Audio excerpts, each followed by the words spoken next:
So, what is up everybody? Welcome once again to my YouTube channel, and today let's continue with our F1 2016 career mode. And as you can see, we are still drawing in our rivalry with Daniel Kvyat, and we are now in the Hockenheim ring for the German Grand Prix, a track that I've never driven on it in any of the F1 Codemasters games, as the last time I raced on it I was around 10 years old. It was F1 2005 or 2006, I don't quite remember, but well, let's find out our paces, as we see that Mercedes also got an upgrade for their home Grand Prix.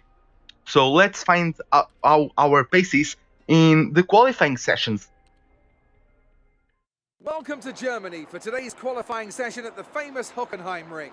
The pit lane lights will turn green in the next minute or two to signify the start of qualifying.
There's nowhere at all I'd rather be today than here at Hockenheim for the German Grand Prix.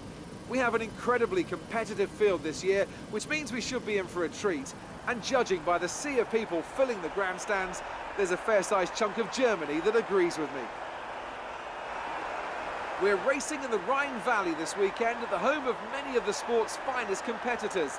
The 2.8-mile Hockenheim ring requires precision through the technical stadium section and great raw speed down the long, flat-out curve towards the popular overtaking zone of the Turn 6 hairpin.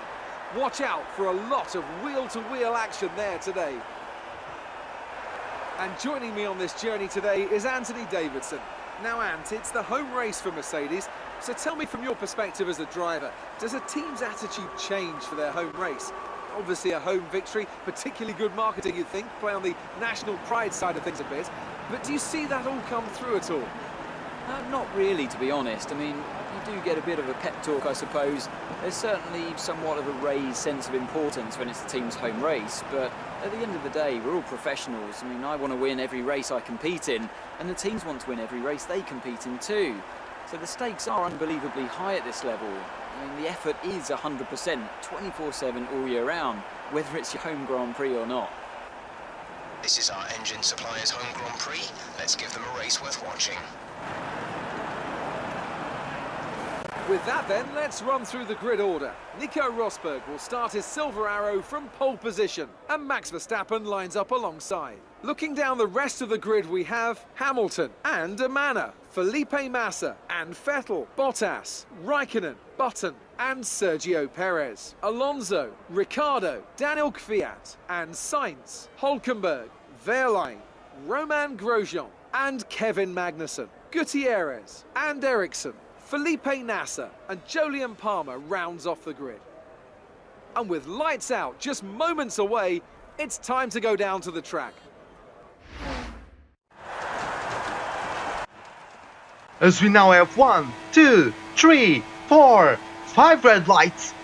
Lights out, and away we go for the German Grand Prix, as we have a great start over Max Verstappen and Lewis Hamilton as well, but unfortunately we miss our braking points into the first corner, still maintaining P2, and we have yellow flags right in turn 1, so maybe some accident there which brought out the safety car, but unfortunately I will not be able to show you the replays of this race, because the replay system only decided to record, to show the last 3 laps of this race, which is footage that I have no use for, but well,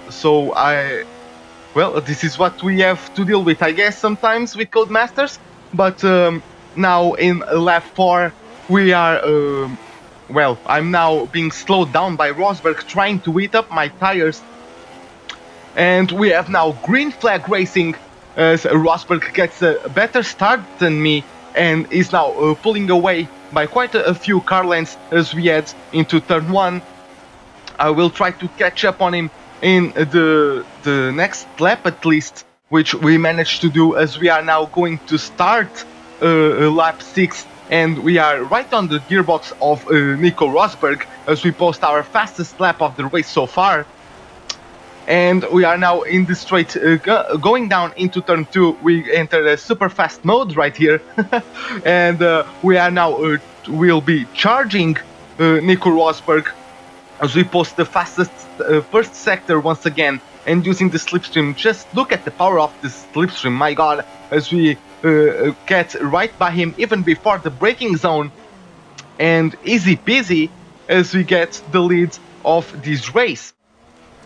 So now at lap 7, look at the battle unfolding right behind us, as Rosberg gets quite a few meters behind me, so that gives the chance to Hamilton, using the slipstream, to attack his teammate. As you can see, they will be side by side into this hairpin, but Hamilton has the inside line and actually makes the move stick, so P2 for the British driver. So we are now in lap 9, and we are going to receive a message from the radio that says that Lewis Hamilton are having some problems in this car. And skipping into lap 10, as you can see, we built quite a considerable gap over Hamilton, who is having problems and holding up Rosberg. But Rosberg finally does a move on Hamilton side by side into the hairpin, but looks like Rosberg adds the inside line and got a P2 again. We are now in lap 11, and we are now watching Hamilton getting involved with Bottas for P3, as Bottas, I think, is now the one ahead of the British driver, as they are still side by side after the hairpin, as you can see from the standings there. But I think Bottas finally gets his move done. So we are now getting charged by Rosberg, and we lock up our right front and go deep, and Rosberg goes right past us to take the lead of this race. and we are now in lap 20, and Rosberg built quite a considerable gap to us, but we are getting on the radio that Gutierrez has some kind of problems. I believe it is a puncture, because at the end of lap 21 there are yellow flags and we are catching up to a group of cars there, one of them being Rosberg, and as you will be able to see, the other is Gutierrez, but there is also a Renault involved. I believe it is Kevin Magnussen, as we go around the outside of Gutierrez, nearly losing the car as we exit there 180-degree corner. But just look at this, Magnussen is holding up Rosberg massively as he dives into the pits, and I get the inside line into the last corner and take P1 from the German driver. This is insane how reluctant Magnussen was to let Rosberg by, but fortunately for us, it gave us the chance to take the lead of this race once again. So we are now going to get the information from radio that white rain will stay with us for at least 20 minutes, so at least into lap 40, I think. Yeah, at least it's about more 15 laps, so lap 35. And we are quite expected to pit at that point, so when we arrive our pit window, we will then see if it is safe to go into the soft tires, or if it is better to stay on the intermediates. So we are now in lap 24, going down into turn 2. I think I brake a little bit too soon here, and Rosberg is now filling up our mirrors, but we will try to get a better traction out of turn 3, as we get informed that Rosberg is now having problems. So both the Mercedes having a really poor Grand Prix, a really poor home Grand Prix, I should say, and we will start to pull away from Rosberg. As you see, our tires are getting absolutely destroyed, as we are at least 5 laps from our pit window. But I think that it is now Bottas very close to Nico Rosberg, and I think he will now start to make some inroads on that P2 of Nico Rosberg as we arrive lap 30. And Hamilton posts his fastest lap so far, and the fastest lap of the race, so he apparently he fixed whatever was wrong with his car, but now Bottas is only 0.2 of a second behind Rosberg, so he has the perfect opportunity to make a dive on the inside of this hairpin, and he doesn't even need to do that. He was ahead of the German even before the braking zone, even though Rosberg outbroke the Finn driver, but Bottas got P2 now. So taking this opportunity to show you guys the standings with Bottas following me for the lead of the race. Now we have Nico Hülkenberg in P11 from P15, so a great start for him, and Pascal Wehrlein, our teammate, very consistent in so far in this weekend, as every time I look at him, he is in 16th. So great consistency for our teammate there. And now we move into lap 33, and we are going to dive into the pits for a new set of intermediates. As you can see, it is lap 34 and it has not stopped raining yet. So even if I go for another set of intermediates and the rain stops now, it will take at least 3 to 5 laps for us to go into the dry compound tires. But yeah, trying to rejoin the track, I do a stupid mistake here. I went on the throttle too hard, and well, I think it is socially acceptable to restart there. But we get hit by another bug in this career mode. So because we did a flashback into the pit lane, we are awarded a drive-through penalty for speeding in the pit lane, apparently. But yeah, we are now serving such penalty at the lap 35, and Bottas is already out of the pits. And we are being closely followed by Nico Rosberg, and we are now in the left-hand side being overtaken by Lewis Hamilton and Kimi Raikkonen. So we go into rich mix and try to get back on them as quickly as possible as we go into a super fast mode into the hairpin.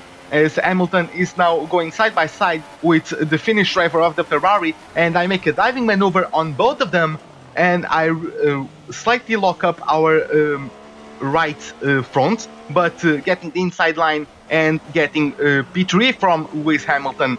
Now in lap 36 we get notified that the race leader Vettel is out of the race, so now Bottas has the race leads, and Hamilton is taking advantage of his slipstream to make a move on me, but he hits me from behind, which makes me lose the trajectory for this corner, and Hamilton gets the place on me after hitting the back of me. So I tried to get some payback on him. In lap 37 I don't dive on him because I was too far away in the hairpin, but in the next laps I will get much closer to him, so in the next corners I mean. So taking the slipstream of Lewis Hamilton, I just do a diving maneuver into turn 8 I think this is, and I just didn't care for where he was because he didn't care for where I was in the hairpin, so why should I?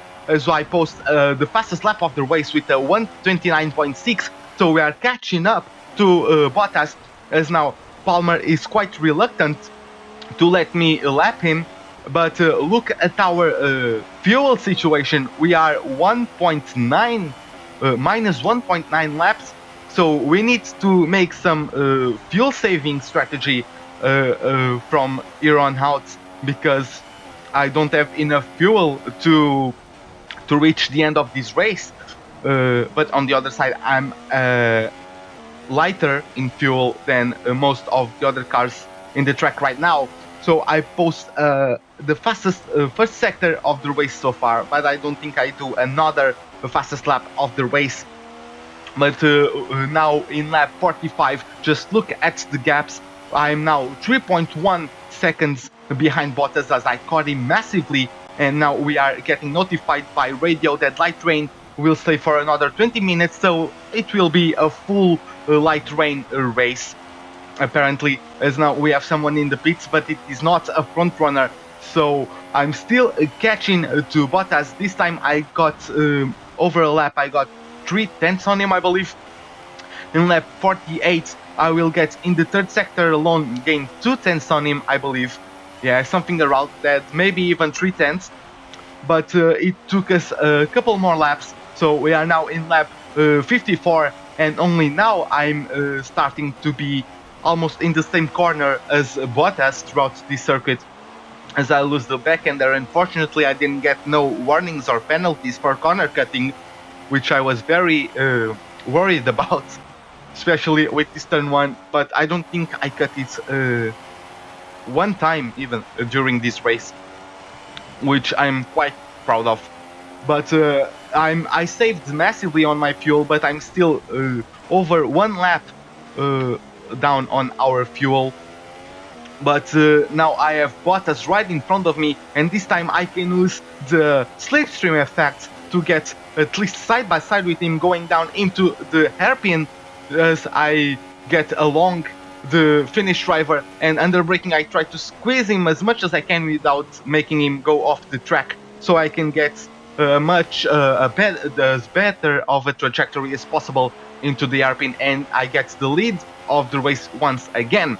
So now I do a pretty nice save there, as I nearly lose the back end of the car going into the main straight, or at least the start-finish straight, and I'm now being attacked by Rosberg on the outside of turn 2, but he backs out from it as I have better traction into turn 3, and he will maybe try to make some maneuver on me, as we probably have SDRS, but he's also being attacked from Hamilton, so he also has to keep an eye on his mirrors if he wants to hold on to his P2, and he ends up not doing any sort of attack on us, so we hold on to our lead of the race.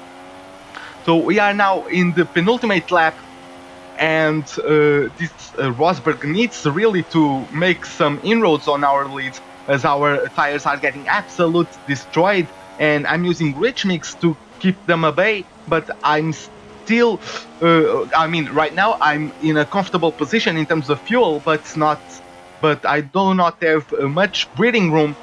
But unfortunately, no one attacked our leads, and so we are now crossing the line to, for the first time in a manner, getting a win in the German Grand Prix.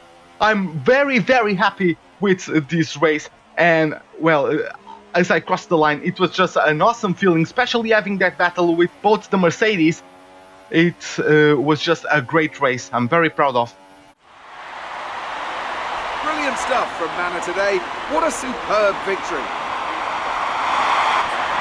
Tell me, what was the key to this success? It was a question of right place, right time today. We were looking at an entirely different race before the safety car came out, but they were able to take full advantage after the field had been bunched up. Well, this is it. This is where they all want to be. Here come the top three then, out onto the podium after a fascinating Grand Prix.